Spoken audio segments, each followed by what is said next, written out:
हाँ बच्चों, K. N.. Maurya classes में आप लोगों का स्वागत है। आज हम लोग क्लास 11th में आगे के क्रम में जो है मॉर्फोलॉजी ऑफ फ्लावरिंग प्लांट में पार्ट 7 जो है पढ़ा जाएगा। पार्ट ऑफ फोलियोज लीफ, एक सामान्य पत्ती के भाग हम लोग लीफ पढ़ रहे थे। एक सामान्य पत्ती के भाग के जो फोटोसिंथेसिस की नेचर होती है लीफ, प्रकाश संश्लेषित प्रकृति, और 80% पौधों में ही पत्तियां पाई जाती हैं। तो बच्चों, पार्ट ऑफ फोलियोज लीफ, एक सामान्य पत्ती के भाग, उसकी आकारिकी की दृष्टि से इसको 3 भागों में बांटा गया है। लीफ बेस और हाइपोपोडियम पर्णाधार, लीफ बेस और हाइपोपोडियम पर्णाधार। दूसरा है पेटियोल और मेजोपोडियम पर्णवृंत, और तीसरा है लेमिना और इपिपोडियम पर्णफलक। अर्थात सामान्य पत्ती के मुख्य 3 भाग होते हैं। कितने भाग होते हैं? 3, पर्णाधार, पर्णवृंत और पर्णफलक। देखिए, एक पत्ती, सपोज करिए कि ये लीफ है,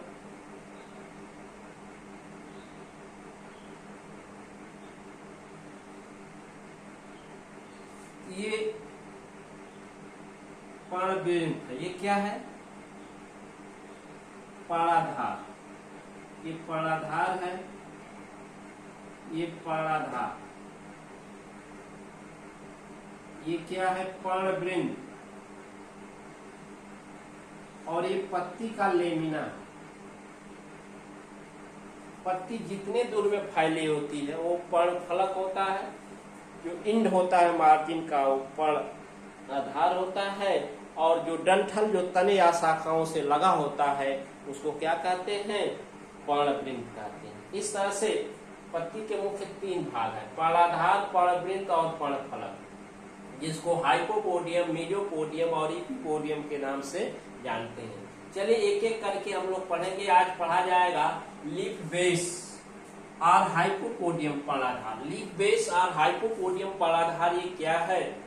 the part of leaf connected to stem और ब्रांच, यही पार्ट ऑफ लीफ, पत्ती का ये भाग है जो यही शाखा से, सपोज करिए कि शाखा से जुड़ा होता है। ये शाखा है, ब्रांच है, और यहीं से पत्ती का भाग, ये जो जुड़ा होता है इसी को क्या कहते हैं? Leaf base. क्या कहते हैं? लीफ बेस पर्णाधार। The part of leaf connected to stem और ब्रांच।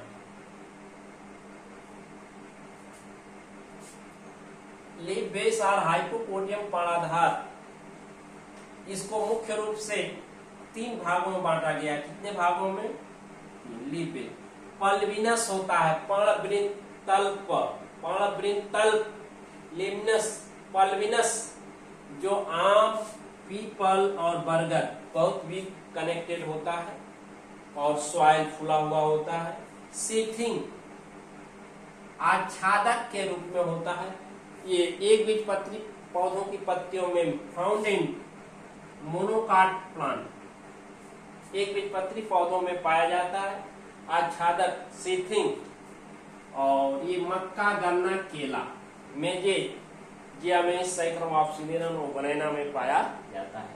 बच्चों, दूसरा आता है डिक्यूरेंट, अधोवर्ती, found in upper surface of node, कि पत्ती के जो तने होते हैं उसमें नोड पर संधियां जो होती हैं, नोड होती हैं, गांठें होती हैं, उसको ऊपरी सतह पर विंड, पंखवत, विंड माने पंखवत होते हैं, अपर surface of node and wing, जैसे सिम्फाइटस, सिम्फाइटस में ऐसा पाया जाता है। अब आता है स्टिपुल्स, अनुपत्रवत, तने और पत्ती के बीच में लीफ लाइक स्ट्रक्चर होते हैं, but do not real leaf, which is known as stipules. पत्ती और तने के मध्य में पत्ती जैसी संरचना होती है लेकिन पत्ती नहीं होती है, उसी को अनुपर्ण कहते हैं। बच्चों, क्या कहते हैं? अनुपर्ण, स्टिपुल्स।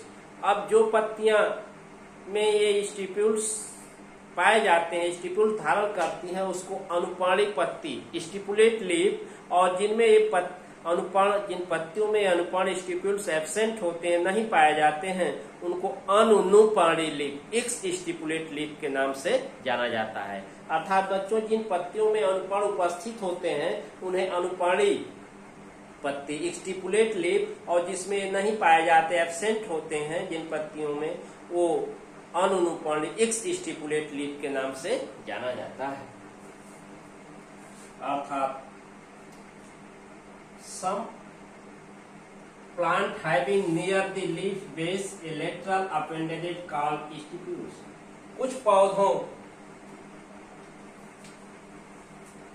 के लीफ बेस, पर्णाधार के आधारी भाग पर एक लेटरल पार्श्व अपेंडेजेज होते हैं, उपांग होते हैं, जिनको स्टिप्यूल्स अनुपर्ण कहते हैं। कुछ पौधों के तने और पत्तियों के मध्य नियर लीफ बेस ए लेटरल अपेंडेजेज, एक पार्श्व उपांग होता है जिसको स्टिप्यूल्स अनुपर्ण कहते हैं।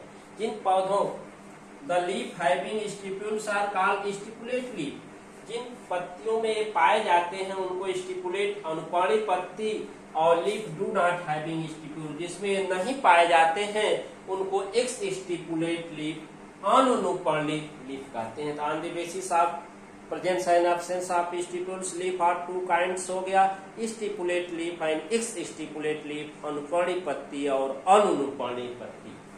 अब बच्चों टाइप ऑफ स्टिप्यूल्स आता है। स्टिप्यूल्स के प्रकार, टाइप ऑफ स्टिप्यूल्स। स्टिप्यूल्स तो पढ़ लिए कि लीफ बेस के आधारी भाग पर एक पार्श्व उपांग होता है जिसको स्टिप्यूल्स अनुपर्ण कहते हैं, और जिन पौधों की पत्तियों में ये पाए जाते हैं उन पत्तियों को अनुपर्णी लीफ, और जिसमें नहीं पाए जाते हैं अनुपर्णी स्टिपुलेट लीफ और एक्स स्टिपुलेट लीफ के नाम से जाना जाता है। तो अब टाइप ऑफ स्टिप्यूल्स बच्चों, अनुपर्ण के प्रकार, ये दो प्रकार, on the basis of their life span और ड्यूरेशन। लाइफ स्पान, जीवन काल के आधार पर इसका वर्गीकरण किया गया है, अवधि ड्यूरेशन के आधार पर, और दूसरा वर्गीकरण है on the basis of shape, size and position. Shape, आकार, साइज, नाप, basis of shape, size and position, आकार, नाप और स्थिति के आधार पर वर्गीकरण किया गया है। तो सबसे पहले हम चलते हैं type on the basis of life span और ड्यूरेशन। जीवन काल या अवधि के आधार पर ये तीन प्रकार के होते हैं। कैटकस, आशुपाती या शीघ्रपाती। बच्चों, आशुपाती, ये पत्ती ये फोल्डेड होने से पहले ही ये गिर जाती है, बहुत बनती हैं और तुरंत गिर जाती हैं, दिखाई नहीं देती हैं।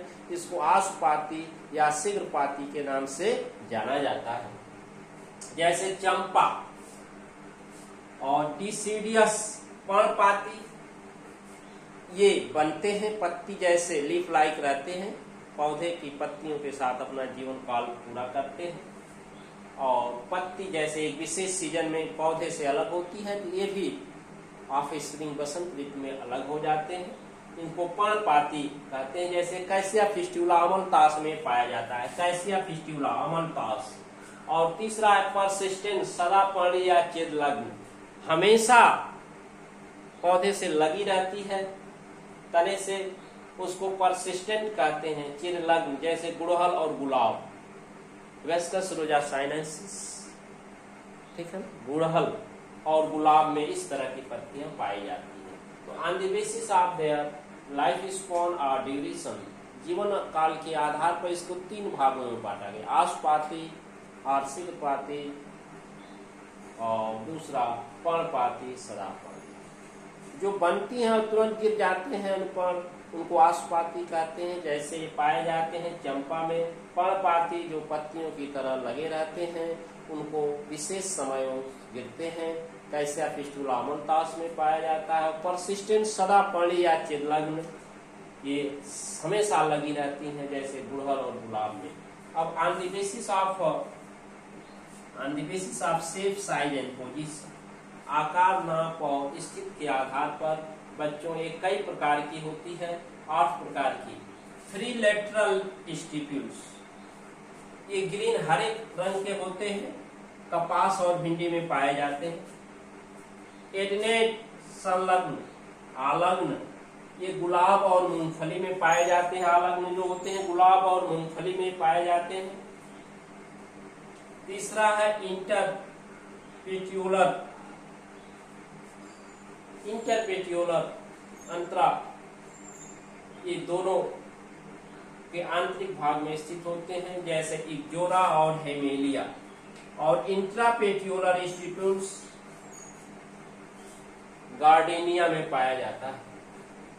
फोलिसियस स्टिप्यूल, फोलिसियस जो फैले होते हैं, लीफ लाइक पत्ती नुमा होते हैं और एक पत्ती के हैबिटाट में होते हैं। फोटोसिंथेटिक नेचर होते हैं, ये प्रकाश संश्लेषित होते हैं, अर्थात हरित लौह पाया जाता है। एग्जाम्पल पाइसम सटाइवम जैसे मटर। टेंडिलर स्टिप्यूल्स, टेंडिल लाइक स्ट्रक्चर फॉर्म हो लेते हैं जो क्लाइंबिंग हैबिट प्लांट को चढ़ने की, क्रीपिंग चढ़ने की क्लाइंबिंग प्लांट का नाम देते हैं, जैसे स्माइलक्स। स्पाइनी स्टिप्यूल्स, कुछ स्टिप्यूल्स मॉडिफाइड स्पाइन कांटों में रूपांतरित होते हैं, सूली के रूप में होते हैं, जैसे मिमोसा प्यूडिका छुई-मुई। लाजवंती का रहते हैं मिमोसा प्यूडिका जो मिमोस्वाइडी उपकुल, लेगुमिनेसी कुल के उपकुल मिमोस्वाइडी का मिमोसा प्यूडिका छुई-मुई में पाया जाता है। अगला है कान्युलेट स्टिप्यूल्स और स्केल बर्ड इसके लिए होते हैं, जैसे कटहल में पाया जाता है। इस तरह से बच्चों आज हम लोग पहला पढ़ा गया लीफ बेस और हाइपोडियम पर्णाधार के बारे में और स्टिप्यूल्स के बारे में। कल हम लोग पढ़ेंगे पर्णवृंत, पेटियोलेट, मीजोपोडियम के बारे में। तो इस वीडियो में इतना ही आपको बताया जा रहा है। तो बच्चों अपनी पढ़ाई ईमानदारी के साथ करते रहें और नोट्स तैयार करें, वीडियो को पूर्ण रूप से देखें। Thank you.